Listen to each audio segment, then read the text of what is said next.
When I got out of Smith with this remarkable group of 2,000 women, when someone even suggested that a woman couldn't do anything, it was absurd to me. I had just spent 4 years with these women who could do anything. We recognize genius wherever it exists. And if you're known by the company you keep, we are proud to not only spotlight the women that are part of Rockefeller Capital Management's unique network, but also welcome our brilliant audience members. Hi, everyone. I'm Laura Esposito, head of Rockefeller's Enterprise Client Coverage Group, and welcome back to Genius Loves Company.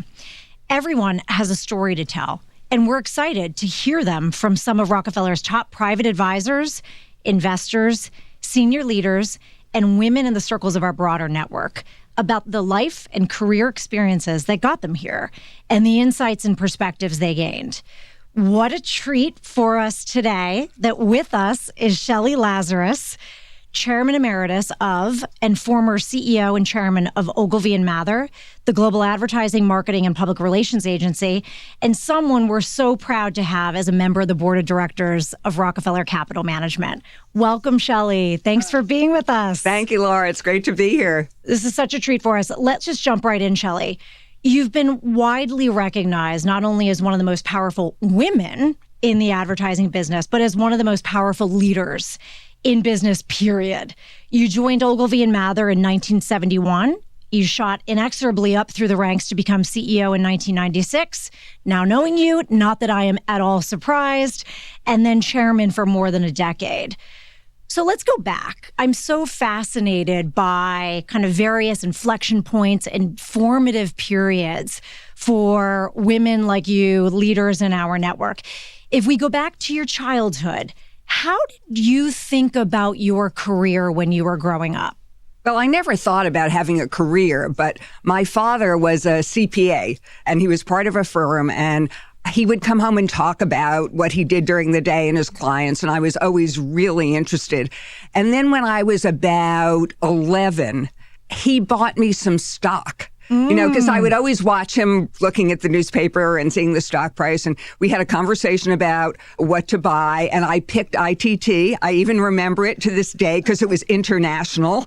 And then I would track it every day. And then I would ask him questions about how the stock market worked. And so that was sort of like the first time I was interested in business. And then he would also talk about some women who were leaders in business. I remember to this day, he told me about Geraldine Stutz, who is the CEO of Bendel's, the old department store. And so it was sort of always there with me. I would go to the office with him sometimes, and he was an accountant, right? So I would work the adding machine. That's what they had in those days, and add up the numbers for assets. And so it was always part of me. Although I never, ever expected to have a career. I never expected to be in business. What did you think you would do? I thought I would get married and have children and be a good wife. And that was what I saw around me. Including your mother. Exactly. Yeah. Exactly. And I grew up in the suburbs of New York, and that's what women did. I mean, they were wives and mothers, and everyone seemed very happy. Right. Yeah, of course. And I just figured, okay, I'm going to go on and do the same thing. Right. And how and when did it shift for you? So it actually shifted when I fell in love, and it was 1968. So I was in love with the man who's still my husband 53 years later, and he was on his way to medical school. And so if we wanted to get married, one of us was going to have to get a job, which meant that was me. And in 1968, if you were a woman, it turns out that if you wanted to work in the commercial world, you were going to have to type. Now, you could pick where you typed. You could type in a law firm, you could type in a bank, you could, type in an insurance company. Choose the industry, but you were going to be traditionally typing. Right. Yeah. And so I went to Smith. It was academically rigorous. It was a little disappointing, to say the least, to know that this is what I was going to have to do. And so there were these interviews where you'd think you were interviewing for a job in a bank as an executive, and then it would come out like at the, 11th hour that it was actually going to be typing. And so in the middle of one of these interviews, I must have looked so crestfallen because yet again, here we were, that the recruiter looked at me, it was a woman, and she said, I'll bet if you got an MBA, they couldn't make you type. And that was, first of all, hypothetical. Yeah, right. It was a hypothesis, not for sure. Yeah. And the truth is, I didn't know what an MBA was. So now, but I was going to find out, whatever that was. And lo and behold, I discovered my husband, he was at Columbia Medical School, that Columbia had a business school. Not only that, but it started in the early summer, so you could go straight through like in 15 months. And I thought, okay, I could do this. I had never worked. It was 5 days after I graduated from college. I went to an all-women's college. I was going to say the juxtaposition of going to an all-women's college to then what? Being one of 4 in a class of 300.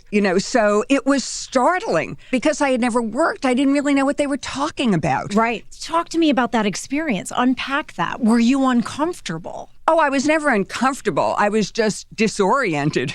There was a guy who there were core classes that you had to take. So one was in organizational behavior.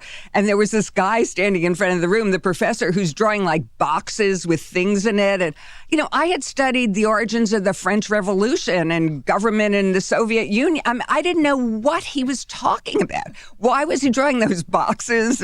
But the thing is that along the way, I discovered marketing. You discovered marketing. And I really loved it. Yeah. And I guess I was fascinated by human behavior. Yes. What you could do to sort of change human behavior. Why people make the decisions they make. And that's exactly. so much a part of advertising, which you ultimately went on to pursue. Exactly. My intention was to go straight through. After 3 semesters, I really needed a break. And so I was an intern at General Foods. I was the first woman who worked in a professional capacity in the Maxwell House division of General Foods. And just think of this company. It's all food. It sells all these products to women. To women. There were no women, Yes. And so here was the good thing. I loved what I did. I loved it every day. I couldn't wait to sort of get to the office again to Just to kind do of it more. Immediately. It was taking the conceptual to the practical. And what was it about it? It was the challenge of sort of figuring out what stimulus you could create to achieve the response you wanted. It was the people who were really interesting. It was the sort of fact that there was no right answer, too, is that it was very experimental. Yeah. You would try a bunch of things, and some of them would work. And I really liked that. Yeah. It's just because it sort of called your creativity, Right. to the fore to say, well, what could we try? What could we do? But I'm just thinking back to the year and to the fact you're the first woman intern here, no other women executives. So you didn't necessarily have a role model, at least from a gender perspective.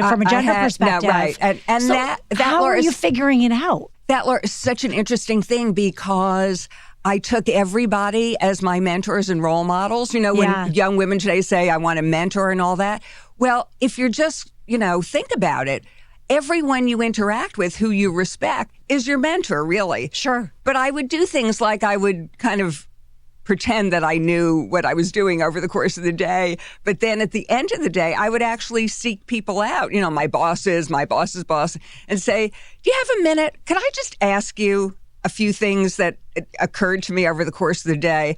And by the time I was finished with that summer experience, I sort of knew how to be a product manager. So were you specifically asking for feedback of your work? Or was it not at all. It was just about helping you learn the business. Yeah, no, exactly. I would say, okay, in the meeting, you said this. I'm not sure why you said that. Yeah. Why did you want to go in that direction instead of this direction? And it was fascinating. I wish we could bottle up this confidence and just spread it everywhere, Shelly. Well, I didn't know any better. Yeah. It's just kind of like, it was so spontaneous. It was like I was genuinely curious. Yeah, it wasn't that I was trying to build my career. It was just that I didn't know why he did that. And why not ask, right? Yeah. I guess that's what was. And it was always like at 6 o'clock, Yeah. Sort of like it's the end of the day. I was just thinking about things.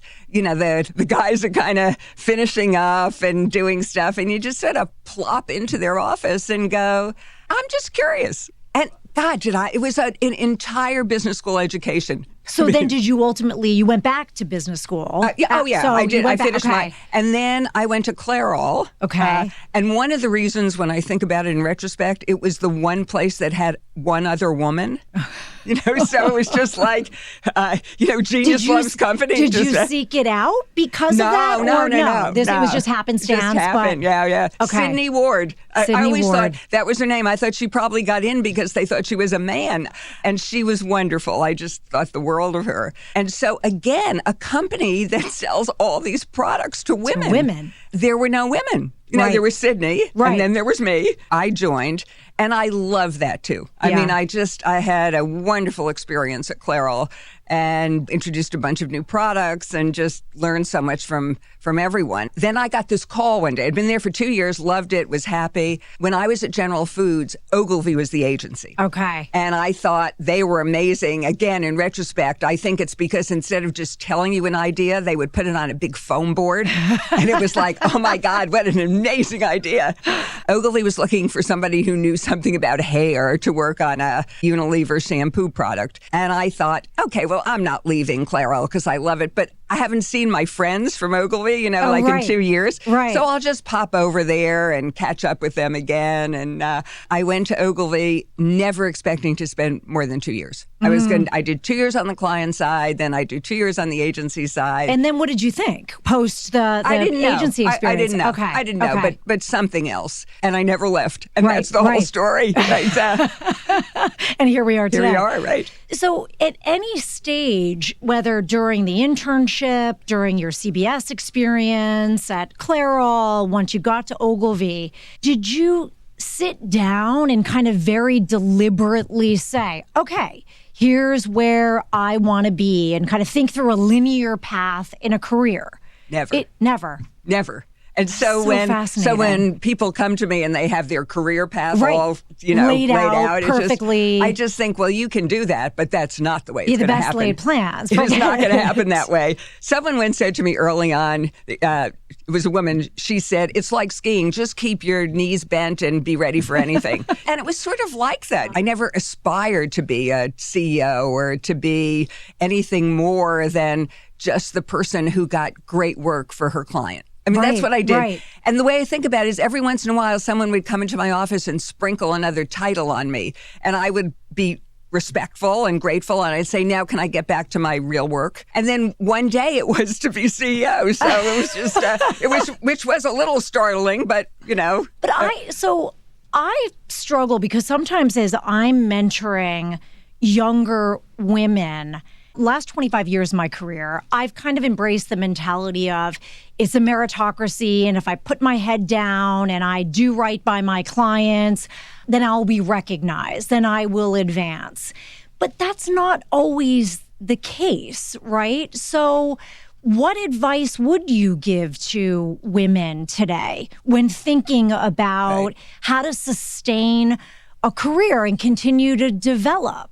The thing that's unknown is the opportunity that presents itself. And so the big leaps you make in your career tend to come in from the sideways, and someone comes to you and says, we have this problem or opportunity over here. Mm-hmm. We were thinking you'd be a great person to do it.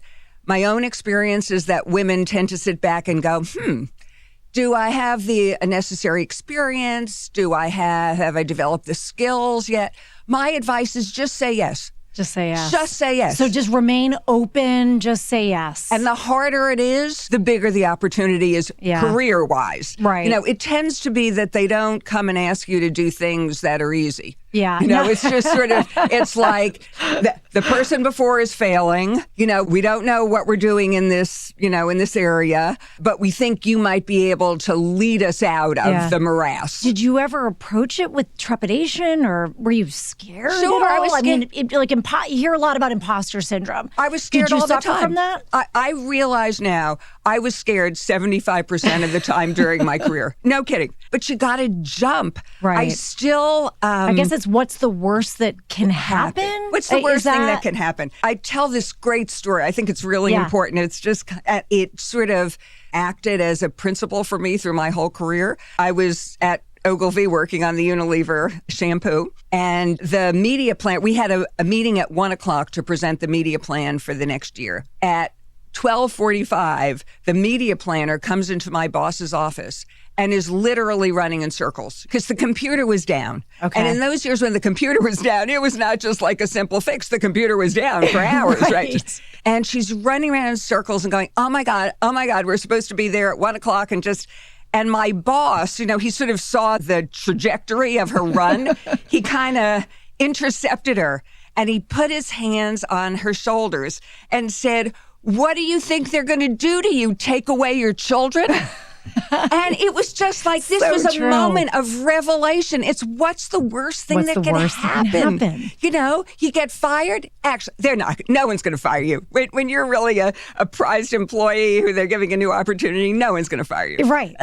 And it's just take a chance. But that doesn't mean you're not scared. No. But you have to accept it as evidence that you're growing. Yeah. That maybe don't literally run in circles. Exactly. But you almost, there's a comfort in knowing, okay, I'm going to do this. It's going to be really scary. Yeah. And I'm going to feel scared, but that's a good thing. Did you have a network of colleagues, of friends that you could talk to about these things? And did you? No, I did. Yeah. I would talk to people all the time. Right. But it was just like, I cannot walk down the hall of the Savoy Hotel in London without feeling how I felt on my first foray. I had just been made chief operating officer of the global company. Okay. And now I was going to meet all the client CEOs in London, of the big clients in London. Yeah. And these massive companies. Oh, okay. my God. They're just... yes, the biggest global titans of industry. There are these amazing men who,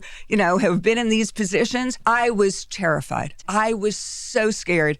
And I just did it. I did one after one. And it turns out they're really nice. And they wanted me to succeed. They wanted you to be successful. They wanted me to be successful. Yeah. And they... Did you ever encounter, I'm sure you did, people that you didn't feel like wanted you to be successful? And then how did you handle that? I wouldn't say didn't want me to be successful, but there were some who I think almost by their nature didn't encourage the people around them. It's sort of like in my view, a terrible management style. Right. But it's like an almost by making management style. Yeah, they make you feel inadequate. And somehow they'll help you get to where you need to go, but it's for their, service to you. Yes. Right? That's never attractive. Never my favorite people, my favorite clients. No. But there's so few and far between. They're memorable once you find one, but so few. I mean, the truth is that most people really want you to succeed. And the other thing I discovered is once a man has daughters, right, it's like you become like, in this shifts. Exactly. Yeah, no, that's a great point. Great point. Maybe more allies when they kind of see it through a different lens of wanting their own daughters to be quite successful. And it doesn't matter these days, but in the earlier days, it did matter. Yeah. No, absolutely. When you look back on such an extraordinary career, I guess two questions. One, and hindsight's always 20/20, is there any advice that you would give to your younger self? And then as you grew more senior and in a CEO role, what were the qualities and attributes that you think made you ready for the role and successful in the role? When I look back at my own career, it was, I've said this a few times, I loved what I was doing. And when you love what you're doing, you're passionate about it. And I think that made a huge difference in what I could do with the people within the agency and with clients, because when you go to a creative person's office and they show you some work and you go, oh my God, it's fantastic. Yeah. We have to go show it to the client this afternoon with that degree of enthusiasm. And you can't fake it. That's more intuition. Do you feel like you could kind of trust your instincts? Well, it's intuition at the start. Yeah, okay. But then with enough experience, you go, that is a great idea. That is I always used to ask, is that a tenure idea? Oh, is that interesting. A platform that this company, this brand can build on for the next 10 years? And frankly, if you couldn't say yes, I wasn't that interested. But I think that passion, and then, clients would tell me after the fact now that I'm, not doing it day to day, is that they would look in my eyes And I would make them brave because they would go, this is crazy stuff, they would think. And then they look at my eyes and go, oh, I bet it's all right. I think it's all right. And so then they would get enthused and engaged. But you have to hit people's emotions. It's not just intellectual. You have to make people feel what you're feeling. And so I think that was, a big part of it. It's just, and you have to create an environment where people can do their best work. And very often you've got to make it homey and warm and sort of you can talk about stuff. And I always had living room furniture in my office. I never did the contract furniture stuff. You're kidding. First of all, I discovered it's half the price. That stuff for your living room is half the price of what they charge companies. So I would just go to, a place and get couches and coffee tables and I would invite people to come to my office at the end of the day or something and just put their legs up on the table and just, talk and just say, what's happening, what's on your mind. And if you do that enough, you don't have to have formal meetings. Right. People just they just come in and they just kind of vent or they, talk about the great things that happened over the course of the day, or they're just back from a trip and they want to talk about what's actually happening in the Singapore office. And I imagine you had to establish so much trust because you're asking people that are working for you, ultimately when you got to be CEO, to kind of be really authentic and to be transparent with you. Right, to be comfortable. To be comfortable. Did you have executives that you had worked with and for that provided that environment for you? I think it's pretty novel, even still today. For sure. I still have friends, but the people I worked with years ago, they're still my good friends. Yeah. I mean, we talk. And the other great thing about my career was I grew up with my clients. So when I was a product manager, when I was an account executive, they were a product manager. And now, lo and behold, I actually said to one CEO of a Fortune 50 company one day we had worked together for years. I said, do you believe it that we're both CEOs now? And he just laughed and said, actually, no. Right. That also keeping up relationships. They may not be in your life day to day, someone who you really respected or had a journey with or a great adventure or, and you just, it's just my nature. I just sort of keep up with people because I like them. Right. And you're naturally curious and you're interested and emotionally invested. No, exactly. And has that been a big secret to your success? As I go back, it was this inherent love of what I did. Yep. So I wasn't afraid to show people how much I cared or, or to be passionate about something. I was very focused. I knew that my real job at the end of the day was to get clients the work that moved their business ahead. And I always felt accountable. I wanted to know what the sales were every month. And, we won the IBM account. That was a big win for Ogilvy. And we took on the whole thing everywhere in the world overnight. And the first thing I did was call the head of sales at IBM. And I said, can I have lunch with you once a quarter?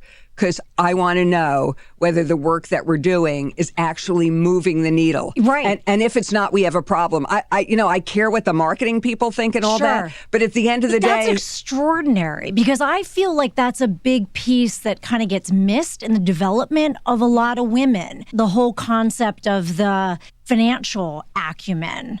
Was that just natural to you to be curious? No, but Laura, here's, people say, do you have to have an MBA to be successul in advertising? The answer is no. But does it give you that? Does it give you that business perspective and the business context? And it was so important for me. I could step back and myself assess what was the role of the advertising? What was the role of the direct marketing campaign? And how does that actually influence the business?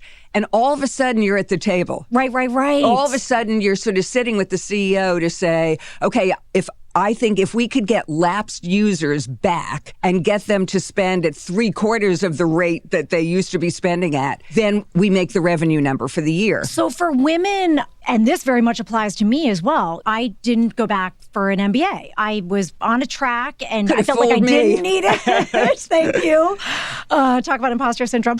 What would you recommend if for women that don't go and get the education of the kind of financial strategic side? Well, you can get it on the job. I mean, if you're deliberate about it, right. and it goes back to the, figure, but you have to be curious about it and deliberate and say, okay, if we do this, what is the impact, on the business? What's the impact on revenue? What do we do? What happens to the expenses?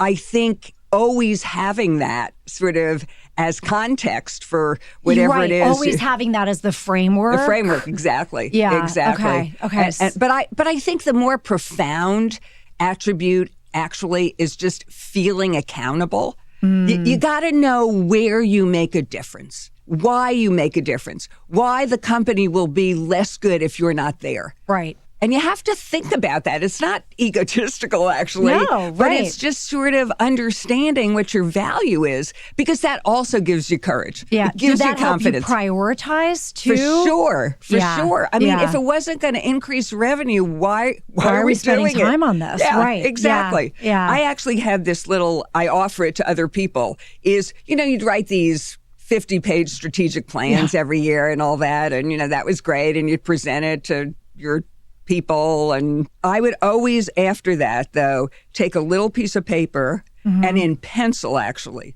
write the 5 simple things that I wanted to accomplish that year. And I kept it on my desk. And it's really helpful to sort through how you spend your time. Right. Because for many years, I had fixed the London office. That was a perennial sort of finally it's fixed. But someone would ask me to do something or have a meeting about something, and I would glance down at my list of 5 and think, that doesn't help me at all with any one of those 5. So it's just your own kind of way of thinking about how you use your time. And balance on, right. Oh, I like that. Okay. I think I might try to adopt that. I used to put just the sales, when I was 100% a producer, I'd put the sales target on a post-it note. That's good too. Yeah. So I want to shift gears a little bit, because you're very much a full entire person and you had a personal life and children. So how did you manage that? And I'd go back to when you were asked to become CEO. How did you think about managing it all? So one of the things, this is what happens when you get old and you can look back and all that, is one of the things I now know is you can fit into your life everything you love. It's what's hard to fit in is all the things that don't have meaning or are trivial or, it's like, keeping your house clean or something that doesn't have a lot of standing with me, as would be obvious. So that I love my job. When I wanted to have a child, it never occurred to me not to go back to my job, because I love my child, but I also love my job. And I just figured I'll figure it out. So there, again, it was not a conscious kind of thing. But the CEO question is interesting, because the head of the holding company called me to ask me to be CEO of Ogilvy when I was at field day at my son's school. There's nothing as boring as field day. I mean, any mothers who've done that, it is just a killer. Watching kids run relay races.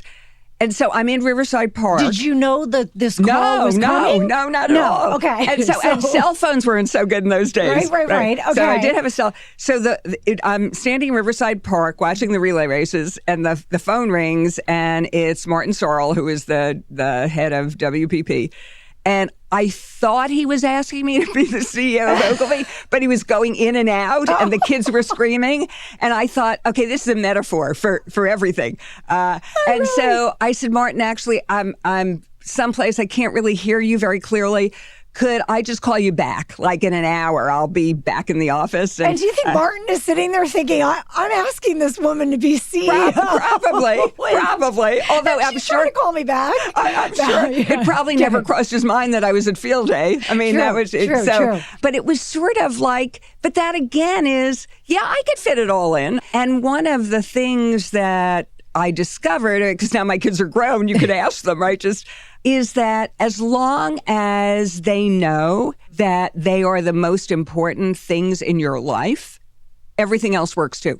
And again, you can't fake that either. You don't have to. Almost everyone I know, every mother, their children are the most important thing in their lives. And so you just have to express it to the kids in a way that they can feel it. They just regularly feel it. Right. When you reflect on your career, had you not landed that first internship or gone down the advertising track, could you see yourself having done anything else in a different industry? Or I could have done anything. You seem so curious about so many things. I think I could have been an investment banker. I didn't know what that was, until a while ago. But I could have gotten into real estate. I love the idea of real estate. I love real estate too. Because it's so creative. I mean, you just sort of look at it, empty space or built space and reimagine the whole thing. That would have been something else that I could have done. But it's I could have done lots of things. But the great thing for me about advertising was that I got to do all these things. But I have a really low boredom threshold. And so I know that. And so the fact that I stayed at one company for over 40 years, it's just preposterous. Right. But then when you think about it, every time I added a new client, it was like going into another industry, a whole other group of people, a whole other set of challenges and requirements and pressures. Buyer's behavior and channels and segments. Exactly. So you could never be bored. And one of the great things about Ogilvy is that, it had such a wide range of clients that it used to be the pattern that a person who was an account person at Ogilvy would have like one account and work on it full time. I never did that. I always had two or three. Because I like to be able to kind of compare and contrast. Happen? I just said, I volunteered. I go, I'll do that. Yeah. And they said, can you do that and that? Yeah, I can. Sure. I don't know how. I'll figure it out. But that is the watchword to do. To have the confidence to say, I'll figure it out. Because I want to do it. Right. Do you think part of that confidence, as you think back and I think about Smith and the notable alumni that's come out of Smith, and obviously you're very much top of the list there. Did that have something to do with it? All women's college, learning to critically think? Absolutely. And starting at the very top, when I got out of Smith with this remarkable group of 2,000 women. Of all women. When someone even suggested that a woman couldn't do anything, it was absurd to me. I had just spent 4 years with these women who could do anything. Right. So it actually had a very deep effect on me in that way at a time when there weren't a lot of people who necessarily believed that women could do anything. It really was a miraculous thing for me. And I had only gone to co-ed schools all the way until I got to this place with just women. Yeah. How did you choose that? I don't know. It just sort of appealed to me. Back in those days, no one believes this either or remembers, is women really couldn't go to the Ivy League. If you wanted academic excellence, you went to the Seven Sisters. Yeah. The all women's colleges. Right. So it was sort of not even that much of a choice, because if you wanted something that was excellent academically, chances are you were going to be going to an all-women's school. Believe me, there were lots of men around. So there was no shortage of men around on the campus. Right? Shelly, you've blazed such a trail, and what having the opportunity to know you more through your board service with Rockefeller Capital Management, I so admire. And it strikes me that you've always been this way, how genuine and authentic you are. So thank you for being a role model for women and for men alike, for sure. This has been such an extraordinary experience for me. I have so many more questions I'd love to ask of you at some stage. Maybe we'll do part 2. But as we come to a close, kind of just a little levity, you were working hard. You had a family with 3 children you were raising. So we'd love to know the answer. What's your happy place? Oh, God, what a great question. Well, first of all, it's being outside. And so we have a place in the Berkshires, and there's nobody there. So to me, to just be able to sit outside and to read fiction, you try to fit in everything in your life that you love. What I couldn't fit in was reading fiction. Books were a bridge too far. I was just like, I couldn't do that. Forget it. Maybe once in a while on a flight to Asia, but not that often. So just to be outside in the country and read. Just totally focused, right? And just very deliberate and not distracted. I know. It's just, which you probably, thinking back, I'm sure 10, 20 years ago, you wouldn't have had that opportunity. No. And you wouldn't have probably would have been in some conference room. But it is interesting that the things that you just sort of take for granted, like being outside, you might have to sacrifice them for a while. But then it's so delicious to come back to it and to be able to just You can have it all, but just not at the same time. No. Exactly. Well, Shelly, thank you so much. This is such a fascinating discussion with you, and we are so appreciative of you spending time with us. Well, great. It was a wonderful conversation. Thank you, Laura.